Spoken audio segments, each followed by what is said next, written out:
By now I am sure that you've read the new health care law. No?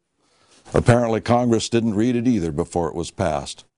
The over 2,500-page bill in large print is now an over 900-page law in fine print, and in language making it very difficult to read. I know. It makes a stack of 6 inches. Let's look at what the law does. In the process, you may ask, what makes us an expert on the law when what we are saying differs from what the politicians in Washington are saying? Frankly, it is the history of the John Birch Society of more than 50 years of telling the truth. Not everyone has liked what we've had to say. The truth is not always rosy, but our track record speaks for itself. The law, called the Patient Protection and Affordable Care Act, establishes over 150 new agencies, making it the largest growth of government in our history. During the process of passage, many promises were made that all Americans would have medical coverage, it would be affordable, it would not raise taxes, and believe it or not, it would even lower the deficit. It was just too good to be true.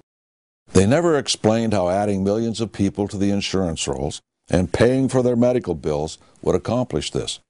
They never explained how building a huge new bureaucracy with working groups, advisory councils, wellness councils, and programs mandated for the first time in our history would not add to the tax burden.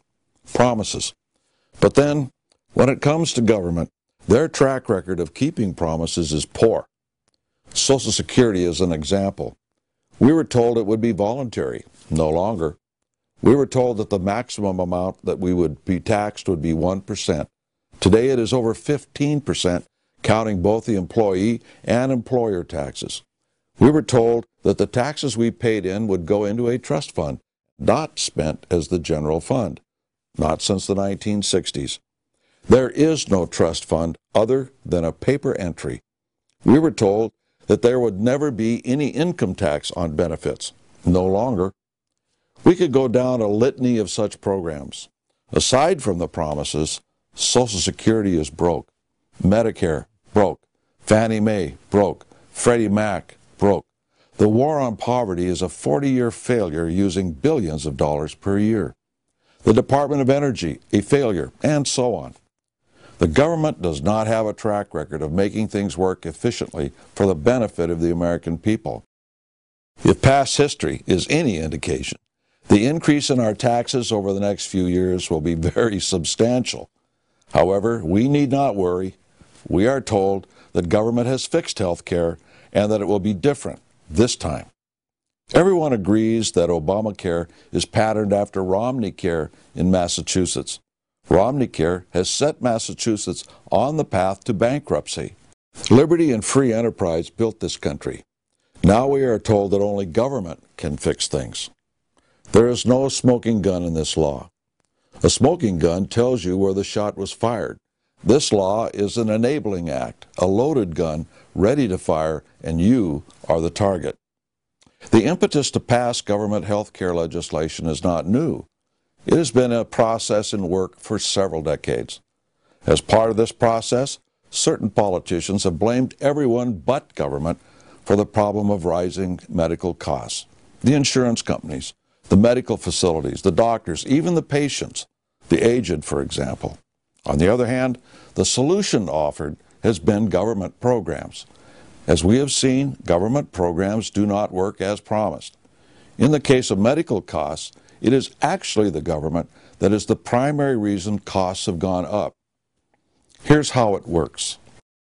Prior to passing the current law, the government controlled and subsidized nearly 70% of the entire health care sector, from federally mandated and regulated HMOs to Medicare and Medicaid, from the Department of Veteran Affairs to the Indian Health Service, and dozens of government institutes such as the National Institutes of Health, the Cancer Institute, the Heart Institute, and on and on.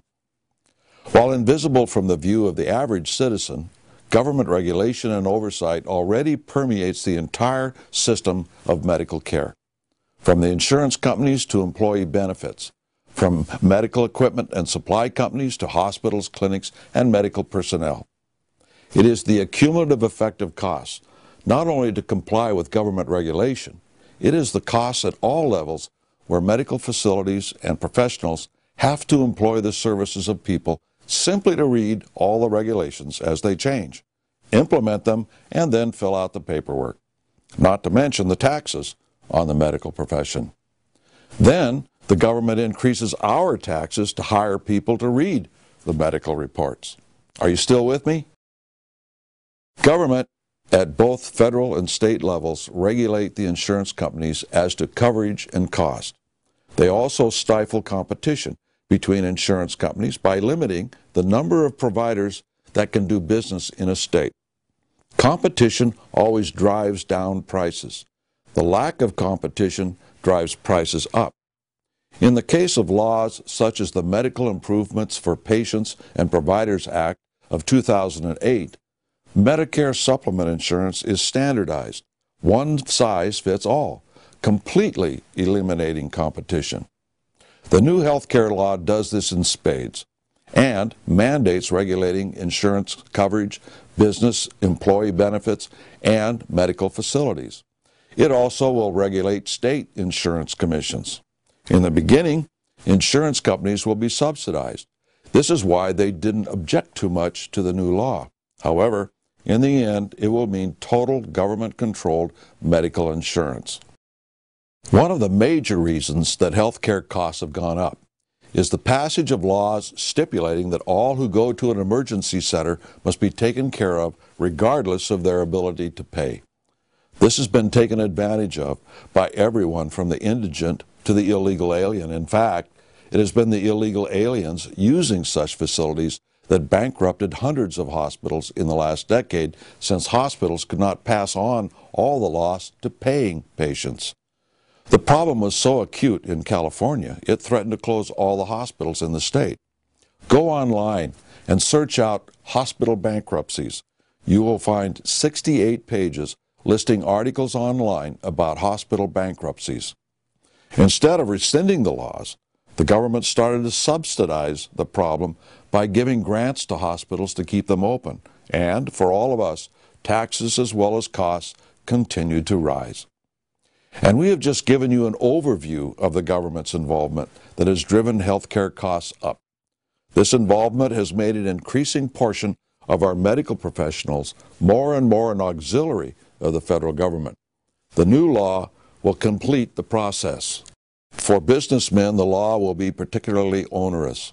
In addition to fines for noncompliance, such as providing insurance for employees, the law also includes stress reduction programs for the workplace. OSHA started out as a law to ensure safety on the job. Only the authority, the structure, and the penalties were passed into law. The devil is in the details of the regulations set up by OSHA after the law went into effect. And these regulations change constantly. Anyone who owns their own business will be able to relate to that statement. It is the same with the health care law, except that the number of new agencies goes well beyond a single entity such as OSHA. We could get rid of one and still have over 150 new agencies to deal with. Incidentally, these agencies are so interwoven with cross purposes that if one is eliminated, several more will still exist to continue the program for which the first one was eliminated. Everyone is concerned about themselves and how the law will affect them, their business, their profession. The problem is not how it will affect any part of our economy as much as how the law affects all Americans. I'll mention two. First, the language in Section 1553 indicates that programs which include abortion, euthanasia, assisted suicide, and the withholding of sustenance to the patient can be federally funded. It is true that President Obama signed an executive order stating that abortion will not be funded, but he did not mention euthanasia or assisted suicide. And the executive order does not stop the funding of medical facilities or personnel that provide abortion, only the procedure. If a medical facility performs abortions, but also provides other medical or health programs, these may be funded, which in turn help fund everything done at the facility, including abortions. So stating that the law does not fund abortions is a half-truth. And Euthanasia will be funded if the language of the law is any indication. Today, several modern European countries that have government health care use euthanasia, such as the Netherlands, Belgium, and Germany. We simply cannot allow the government to support euthanasia or any other life-threatening procedure. Government cannot be allowed to decide when people live or die except for capital crime. Second, there is a program mandated to start wellness and prevention programs in the poor communities, which will then be used as a model to implement a national strategy. Sounds good, doesn't it? However, these programs mandate home visits with the testing of children and families, and the list of improvements the government wants indicates that they will intrude on every aspect of life in America from cradle to grave. In the health care law under Improvements in Outcomes for Individual Families, the government will institute local studies and experiments to be implemented into a national strategy all across the country. As we go through the list of improvements the federal government wants, while they sound good, think of the intrusion into individual families. That's you and your children.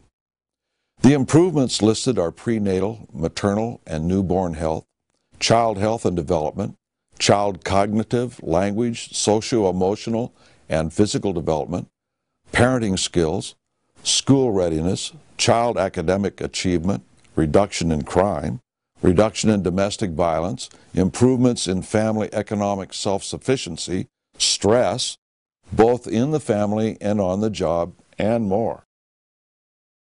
Home visiting programs are part of the law.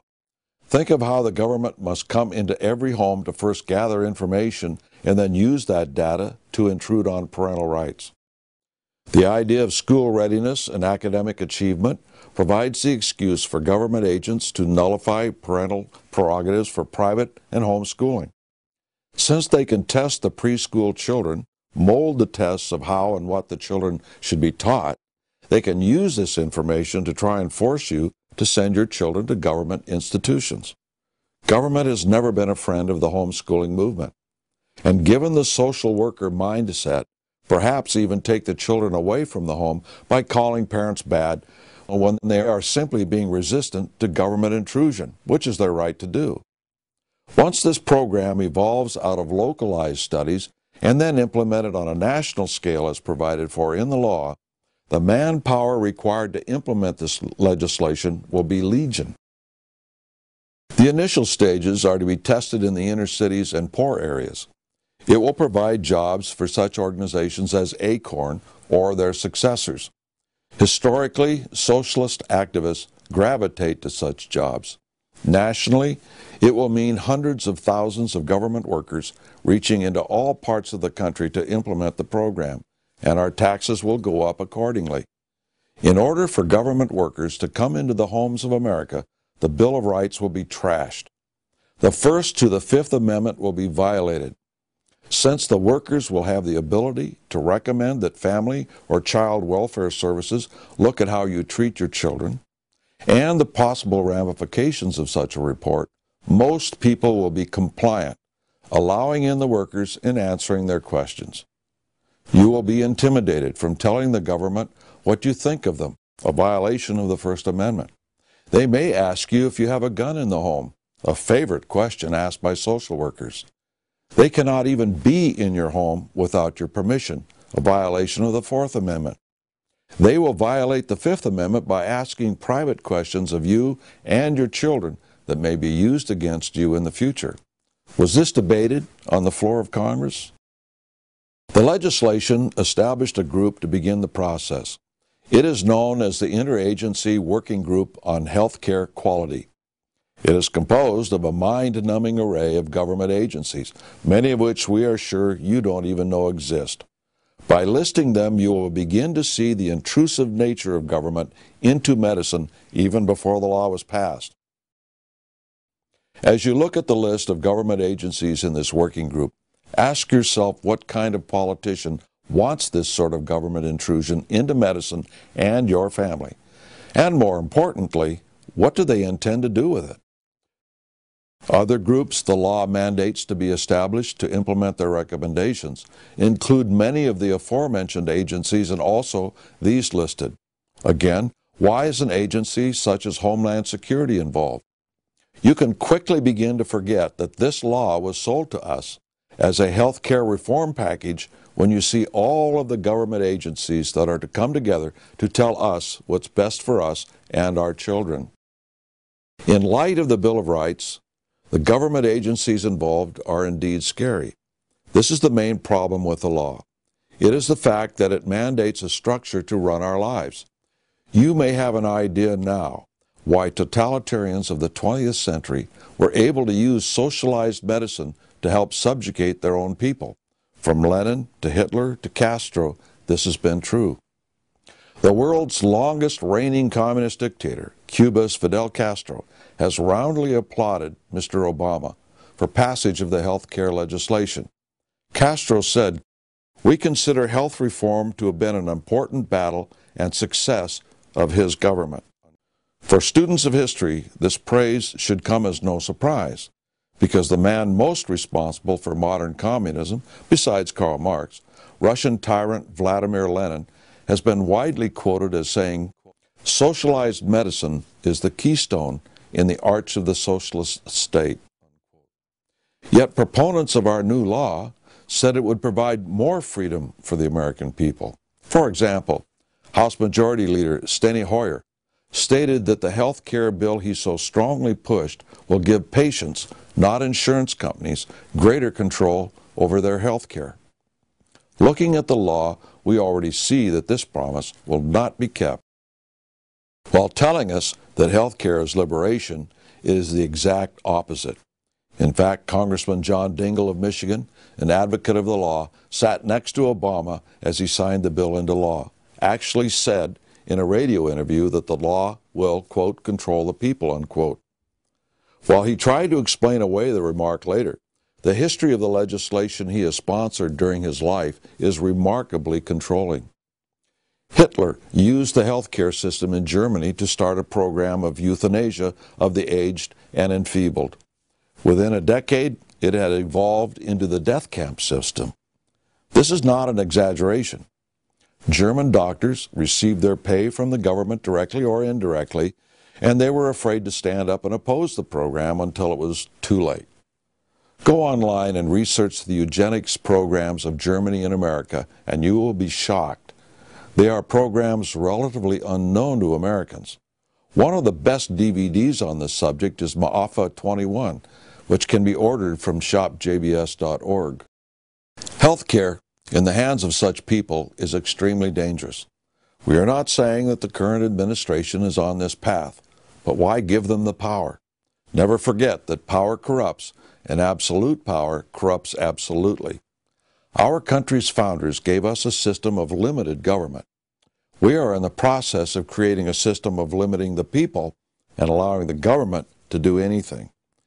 We have also seen a long-standing campaign in this country to bring alternative medicine and supplements under government control or even their elimination. From chiropractors to holistic medicine to vitamins, taking choice away from Americans. A few of the drug companies have tried to use government to further this agenda so they could have a monopoly over the use of supplements as well as drugs.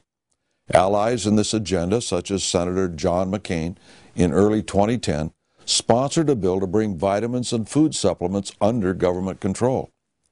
If the wellness councils are established, it is certain that these areas will come under government scrutiny as part of the health improvement projects. Nonetheless, the devil is in the details, as they say, and in the case of the new bureaucracy in law, the details will be in the regulations and procedures that the new bureaucracy will impose. One thing is certain. This is more of a control law than reform of health care. Is this the type of change that people voted for? When such government agencies as OSHA and laws such as the Clean Water Act were passed by Congress, it was the bureaucracy that dictated the rules, regulating industry, business, farms, and navigable waters. As to the latter, these regulations were rapidly imposed on all waters and the land on which water reigned. well beyond the scope of the intent of the law, or at least the promises made when Congress passed the laws.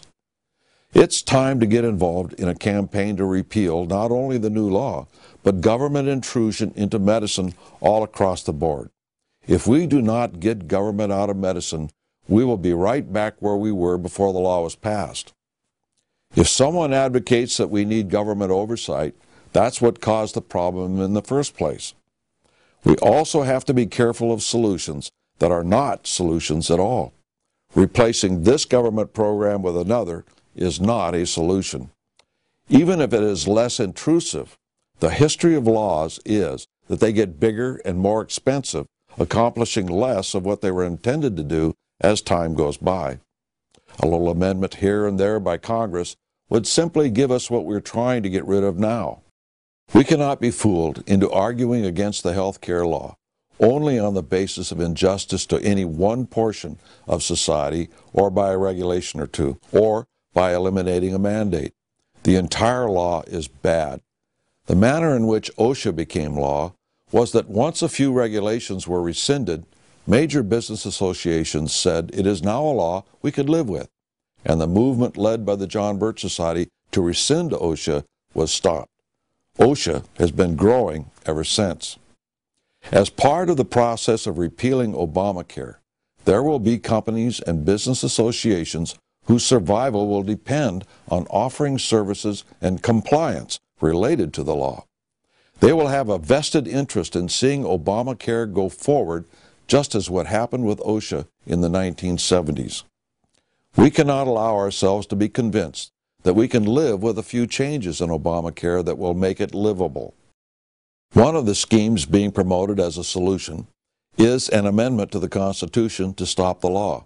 The law is already unconstitutional. We do not need an amendment to tell us that. In fact, if we say it requires an amendment to stop it, we are saying that a lot of other unconstitutional laws as well are really constitutional when they are not. Besides, if government is already ignoring the Constitution, passing another amendment will not solve that problem. The only way that medical costs can come down, as well as taxes, is to get government out of the medicine business and allow free enterprise and competition to flourish. The John Birch Society has a campaign called Choose Freedom, Stop Obamacare, in which you can participate in part or total. But it is time to get involved or lose more of your freedom. The people showing you this DVD can help you get started. If you are viewing it alone, then go to jbs.org for further information.